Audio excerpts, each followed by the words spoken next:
Hello everybody, myself Aryan Shukla. Welcome to Shukla learning point. तो यार पिछले वीडियो में हमने matter in our surrounding class 9 chapter 1 science का स्टार्ट कर लिया था और उसमें मैंने आपको इंट्रोडक्शन दे दिया था उस चैप्टर का। और उस वीडियो को डाले हुए 1 महीना हो गया, अभी तक मैंने लेक्चर अपलोड नहीं किया, तो ये रहा लेक्चर। सॉरी वीडियो लेट हो गई है, बट अब कंटिन्यूअसली आएगी वीडियो। ठीक है, चलो देख लेते हैं। आज के लेक्चर में हम स्टेट्स ऑफ मैटर के बारे में पढ़ेंगे। तो सबसे पहले रिकॉल करते हैं कि हमने पिछले लेक्चर में क्या पढ़ा। तो पिछले लेक्चर में हमने क्या पढ़ा था? मैटर की एक बेसिक डेफिनेशन पढ़ी थी, है ना, कि मैटर होता क्या है। ठीक, मैटर का फिर हमने पढ़ा था physical nature. Physical nature of matter पढ़ा था, जिसमें हमने पढ़ा था कि जो मैटर है वो पार्टिकल से बना है और वो पार्टिकल्स बहुत स्मॉल है। Particles are very small. ठीक, अब उसके बाद फिर हम पढ़ रहे थे उनके कैरेक्टरिस्टिक, उन पार्टिकल्स के कैरेक्टरिस्टिक्स के बारे में पढ़ा था, है ना। क्या क्या कैरेक्टरिस्टिक्स थे भाई?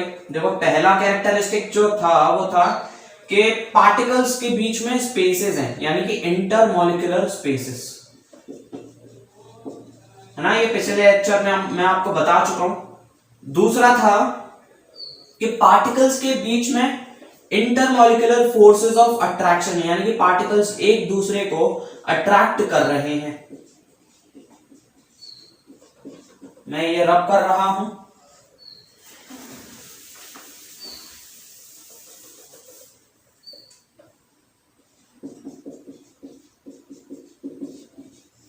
और तीसरा जो कैरेक्टरिस्टिक हमने पढ़ा थे कि पार्टिकल्स के बीच में स्पेसेस होते हैं, है ना।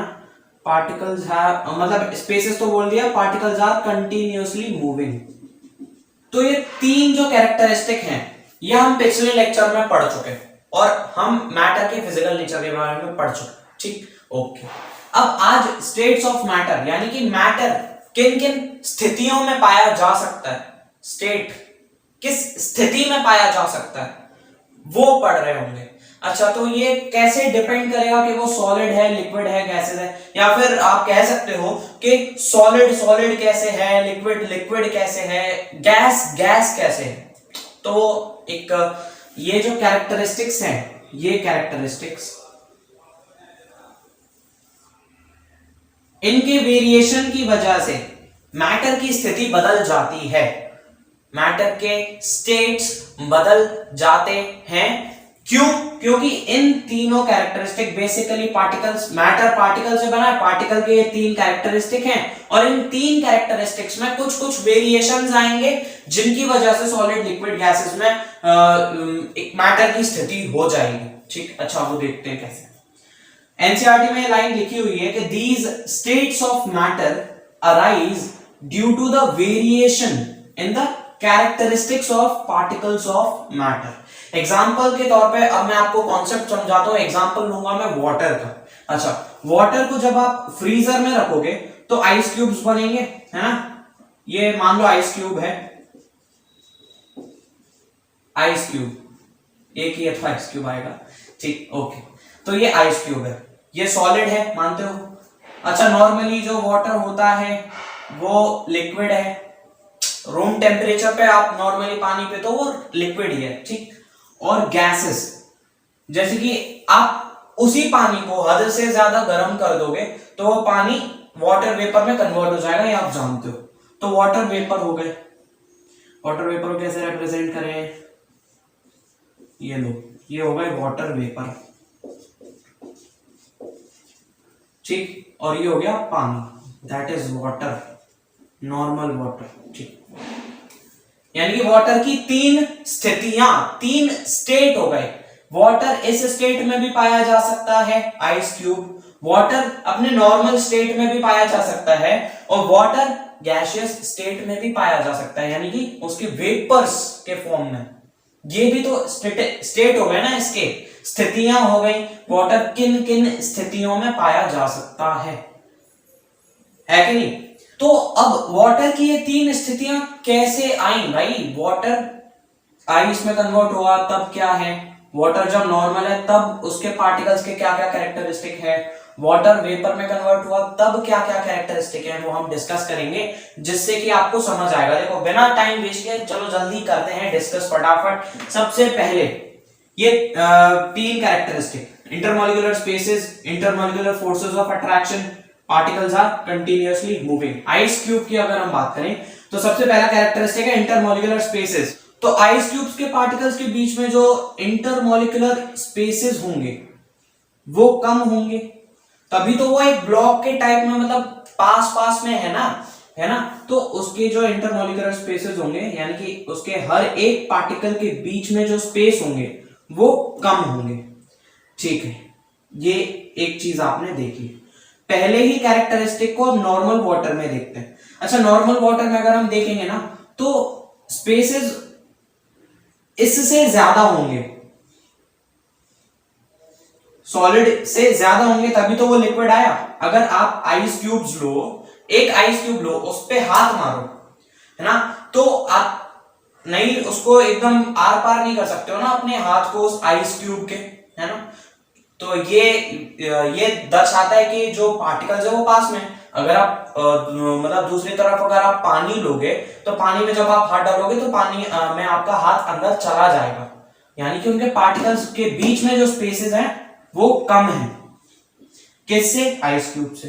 अच्छा, अगर अपन वाटर वेपर की बात करें तो क्या मतलब जिस प्रकार आप पानी में हाथ डाल रहे हो उसमें थोड़ा सा आपको फोर्स लगाना पड़ेगा पानी में अपने हाथ को घुमाने के लिए, ठीक है। लेकिन अगर आप वाटर वेपर में हाथ घुमाओगे कोई फोर्स लगाने की जरूरत नहीं है, आप फ्रीली हाथ घुमा सकते हो, क्योंकि उनके पार्टिकल्स के बीच में जो स्पेसेस होंगे वो बहुत ज्यादा होंगे।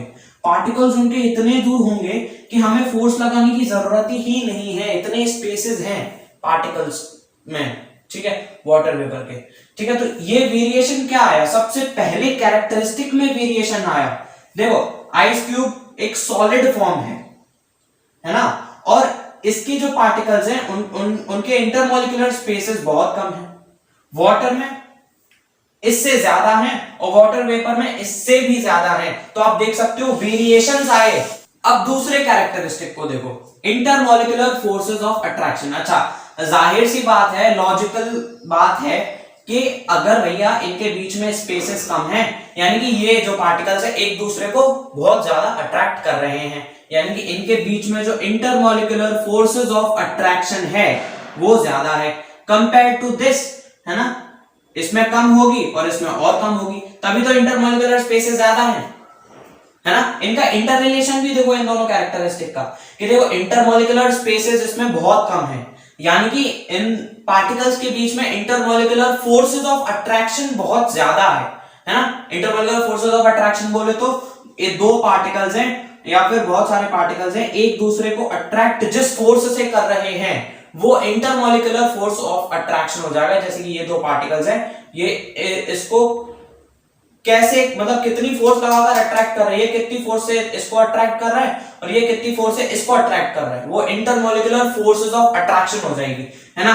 तो आइस क्यूब में अगर अपन देखें पार्टिकल्स में इंटरमॉलिक्यूलर फोर्सेस ऑफ अट्रैक्शन ज्यादा है कंपेयर टू वाटर, है ना। वाटर में मीडियम है, मीडियम बोल सकते हैं ना, क्योंकि वाटर वेपर में बहुत ही कम है क्या, इंटरमॉलिक्यूलर फोर्सेस ऑफ अट्रैक्शन।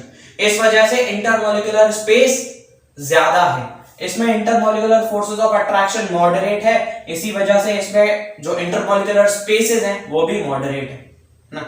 यानी कि यहां से हम एक कंक्लूजन निकाल सकते हैं कि भैया intermolecular forces of attraction particles के बीच में इंटरमॉलिक्यूलर स्पेसेस के इनवर्सली प्रोपोर्शनल है ना। एक बढ़ रही है तो दूसरा घट रहा है, या फिर दूसरा घट रहा है तो एक बढ़ रहा है ना। ठीक, चलो वो बात। अब तीसरे की बात करते हैं, पार्टिकल्स आर कंटिन्यूअसली मूविंग। अच्छा, अगर आप बताओ आप एक रूम में हो और उसमें बहुत सारे बच्चे हैं, भर भर के पड़े हुए हैं, तो आप फ्रीली मूव नहीं कर पाओगे, बहुत पास पास पे हो, पास पास में हो मतलब इंटरमॉलिक्यूलर स्पेसेस कम है और इंटरमॉलिक्यूलर फोर्सेस ऑफ अट्रैक्शन ज्यादा है ना।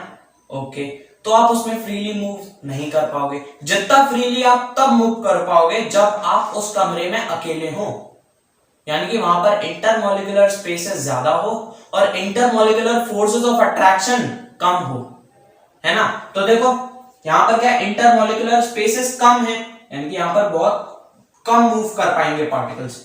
यहाँ पर मॉडरेट है तो यानी कि थोड़ा बहुत मूव कर पाएंगे, लेकिन मूव तो करेंगे, है ना।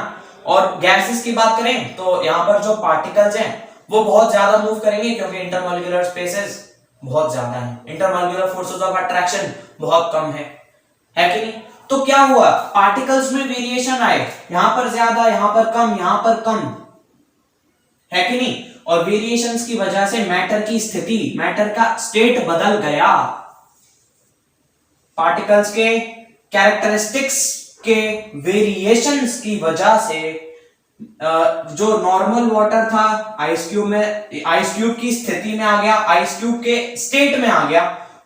नॉर्मल वाटर क्यों है, क्योंकि उसके पार्टिकल्स के कैरेक्टरिस्टिक्स की वजह से जब उसमें और चेंज आए, है ना, जब उसमें और चेंज आए तो वो वाटर वेपर की स्थिति में, वाटर वेपर के स्टेट में आ गया, गैसियस स्टेट में आ गया। ठीक, तो यहां से हम क्या कंक्लूजन निकाल सकते हैं, बताओ भाई। देखो ये कंक्लूजन निकाल सकते हैं कि कोई भी मैटर, है ना, कोई भी मैटर की स्टेट उसके पार्टिकल्स के कैरेक्टरिस्टिक्स के बेसिस पे तय की जाएगी। ठीक, ओके। यानी कि जनरली अगर हम बात करें तो सॉलिड्स में इंटरमॉलिक्यूलर स्पेसेस कम होंगे, इंटरमॉलिक्यूलर फोर्सेस ऑफ अट्रैक्शन ज्यादा होगी, और जो पार्टिकल्स का जो मूवमेंट होगा वो बहुत कम होगा। लिक्विड की बात करें, इंटरमॉलिक्यूलर स्पेसेस मॉडरेट मीडियम होंगे, यानी कि उनका intermolecular forces of attraction medium है ना, और जो पार्टिकल्स मूव करेंगे वो मीडियम मॉडरेटली मूव कर सकेंगे। ठीक, गैसेस की अगर हम बात करें तो गैसेस में इंटरमॉलिक्यूलर स्पेसेस बहुत ज्यादा होंगे, यानी कि उनके इंटरमॉलिक्यूलर फोर्सेस ऑफ अट्रैक्शन बहुत कम है ना, और पार्टिकल्स बहुत ही आसानी से, एकदम फ्रीली से मूव कर सकेंगे, है ना। अब हम एक कंपैरेटिवली पढ़ लेते हैं ना, अच्छे से एक टेबल बना के पढ़ लेते हैं। ठीक, ओके। सॉलिड में इंटरमॉलिक्यूलर स्पेसेस बहुत कम होंगे, लिक्विड में उससे ज्यादा होंगे, गैसेस में सबसे ज्यादा होंगे। इंटरमॉलिक्यूलर फोर्सेस ऑफ अट्रैक्शन की बात करें, सबसे ज्यादा सॉलिड में होगी, उससे कम लिक्विड में होगी, और सबसे कम गैसेस में होगी। ठीक, कंटिन्यूअस मूवमेंट ऑफ पार्टिकल्स की बात करें तो सॉलिड्स में मूवमेंट बहुत कम होगा, है ना, बहुत कम, लिक्विड में मीडियम, और गैसेस में बहुत ज्यादा। अब देखो, अब इन तीन कैरेक्टरिस्टिक्स की वजह से जो रिजल्ट निकल के आएगा, सॉलिड आपको दिखेगा कैसा, उसका एक डेफिनेट शेप होगा, यानी कि ये सॉलिड यहां पर ऐसा है जैसा ये अभी दिख रहा है, आप दूसरे रूम में ले जाओ वहां पर भी वैसे ही होगा, तीसरे रूम में ले जाओ उधर भी रहेगा, राजस्थान, कोटा, चाहे जहां ले जाओ ये जैसा है वैसा ही रहेगा, चाहे आप कुर्सी पे रख दो, चाहे आप जमीन पे रख दो। ठीक है, ये सॉलिड की खासियत हो गई, डेफिनेट शेप। अच्छा, डेफिनेट वॉल्यूम। अच्छा, वॉल्यूम होता क्या है बेसिकली, देखो वॉल्यूम मैंने आपको पिछले लेक्चर में बता दिया था क्या होता है। वॉल्यूम होता है कि ये जो ऑब्जेक्ट है, ये मैटर है, ये कितनी जगह ऑक्यूपाई करेगा, कितनी जगह को ये घेर रहा है, वो इसका वॉल्यूम हो गया। यानी कि अगर मैं इस रूम में लेके चल रहा हूं तो ये इतनी जगह घेर रहा है, तो दूसरे रूम में भी ये इतनी जगह घेरेगा, इससे ज्यादा जगह नहीं घेरेगा, यानी कि इसका एक डेफिनेट वॉल्यूम है ना, और इसका एक डेफिनेट शेप है, यानी कि सॉलिड का डेफिनेट शेप होगा और डेफिनेट वॉल्यूम होगा, है ना। इसकी डिस्टिंक्ट बाउंड्रीज भी होंगी, है ना, इसकी आप बाउंड्रीज को डिस्टिंक्ट कर पा रहे हो, है ना, अलग से देख पा रहे हो उसको। ठीक, ओके, अच्छी बात है। अगर लिक्विड्स की बात करें, नॉट डेफिनेट शेप। अच्छा, हमने क्या करा था कि इसको आप कुर्सी पे रख दो, इसको ग्लास में रख दो, इसको चाहे जहां रख दो, ये जो शेप है वो वही रहेगा। अगर आप पानी को लो, पानी को आप जग में डाल देना तो वो जग का शेप ले लेगा, उसको ग्लास में डाल देना, ग्लास का शेप ले लेगा, है ना, उसको जमीन पे फैला देना तो जमीन का शेप ले लेगा, एकदम फ्लैट सा हो जाएगा, है कि नहीं। तो यहां पर वही कह रहा है कि नॉट डेफिनेट शेप। आप पानी को अगर दूसरे ऑब्जेक्ट पे या दूसरी चीज पे रखोगे तो वो दूसरे शेप ले सकता है ना। तो यहाँ पर एनसीईआरटी में लिखा है कि liquids takes the shape of the container in which they are kept. ठीक, ओके, बट डेफिनेट वॉल्यूम, इसका डेफिनेट शेप नहीं है बट यार डेफिनेट वॉल्यूम है। अच्छा, आप डेयरी से 1 लीटर दूध लेकर आए तो वो डेयरी पर भी 1 लीटर ही रहेगा, आप घर पे लेके आओगे तो वो भी 1 लीटर ही रहेगा। आप उसको जग में डाल दो, उसको किसी भी बर्तन में रख दो, उसको चाहे कहीं भी रख दो, वो जितना है उतना ही वॉल्यूम रहेगा। यानी कि अगर मैं बोलूं कि जग में वो 1 लीटर वॉल्यूम ऑक्यूपाई कर रहे हैं, अच्छा अगर आप 2 लीटर का जग लोगे तो उसमें वो 2 लीटर का वॉल्यूम ऑक्यूपाई नहीं करेगा, वो उतने ही वॉल्यूम ऑक्यूपाई करेगा जितना वो है, यानी कि उसका एक डेफिनेट वॉल्यूम है। ठीक, ओके। अगर हम गैसेस की बात करें तो कोई डेफिनेट शेप नहीं है, ना कोई डेफिनेट वॉल्यूम है। अच्छा, शेप की बात करते हैं सबसे पहले। जैसे कि हमने लिक्विड में देखा था, जिसमें रखोगे उसका शेप ले लेगा।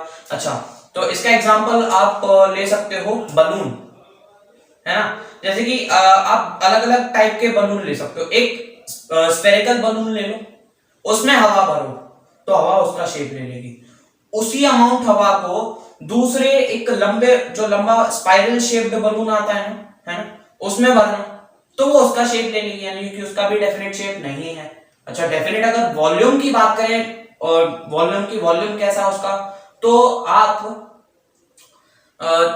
इंजेक्शन लो, है ना, इंजेक्शन को पीछे खींचो तो उसमें जो हवा भर जाएगी उतनी ही वॉल्यूम दबा दो, ठीक है। बाहर से उसके जो भी कैप है, जो भी टिप पे उसका जो माउथ है उसको दबा दो, बंद कर दो बिल्कुल, तो जो हवा रहेगी वो उसी में रहेगी। अब आप उसको पुश करो, है ना, उसको पुश करो तो वो पुश हो जाएगा, यानी कि पहले उसने वो वॉल्यूम ले लिया था, फिर हमने क्या करा कि जगह कम कर दी तो वो भी वॉल्यूम ऑक्यूपाई कर रहा है। या फिर आप इसको वही बलून वाले एग्जांपल से देख सकते हो, है ना, कि जो बलून का वॉल्यूम है, ठीक है, जितनी हवा आपने उसमें भरी, वो बलून के वॉल्यूम के सिवाय पूरे रूम का वॉल्यूम भी ले सकता है अगर आप उस हवा को छोड़ दोगे तो। जैसे कि मान लो कि मैंने बलून भरा, ठीक, बलून भरा मैंने, यानी कि उसमें वो उतनी हवा भर गई जो भी उसका वॉल्यूम है। मान लो 50 लीटर क्या बोलूं, 1 लीटर वॉल्यूम है, ठीक है, 1 लीटर उसने उस बलून में हवा भर ली, ठीक है। अब हमने उस जो हवा थी बलून में उसको छोड़ दिया तो वो पूरे रूम में फैल जाएगी, यानी कि वो पूरे रूम का वॉल्यूम ऑक्यूपाई कर सकती, यानी कि उसका डेफिनेट वॉल्यूम नहीं है, ठीक है।